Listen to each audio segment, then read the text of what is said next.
सुखाने 2 घास खाऊ दे आम्हासनी. आणि तुला जर हे शिक्षणाचं खूळ बंद करायचं नसेल तर चालता हो माझ्या घरातून. आणि हे निघाले की तड तड तड. मी समजा पाहतच होते. मी म्हणलं अहो चाललंस कुठं, मला एकटीला सोडून चाललंस कुठं. मला म्हणलं शिक्षण घे. मी शिक्षण घेतलं. पोरी बाळीनं शिकव म्हणलं शिकवलं मी. आणि मला एकटीला सोडून चाललंस.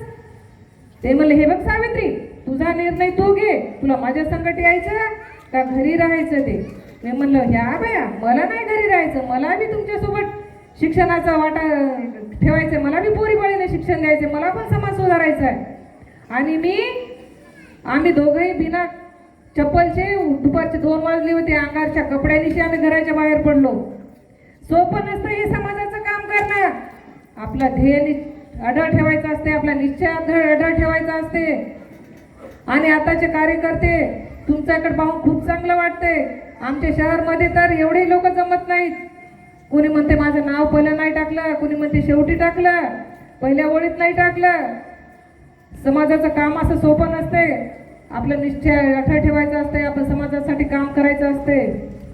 आणि आम्ही अंगावच्या कपड्यांनीशी गेलो की अर्ध्या गावामध्ये, तर त्यांचा मित्र भेटला उस्मान शेख.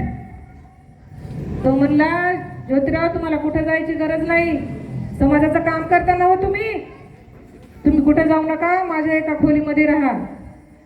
गंजपेटीमध्ये आम्ही त्यांच्या एका खोलीमध्ये राहायला गेलो. का म्हणलं आम्ही तुमच्या धाकट्या भावासारखा आहे. आम्ही तिथे राहायला गेलो. आम्ही तिथून समाजाचं काम सुरू केलं. माझं शिक्षण तिथून सुरू होतं. मी शिकवायला जात होते, येत होते. हे म्हणले आपण पुस्तकं लिहून म्हणले पुस्तकं लिहून लोक शहाणे होतील. यांनी पुस्तकं लिहिलं शेतकऱ्याचा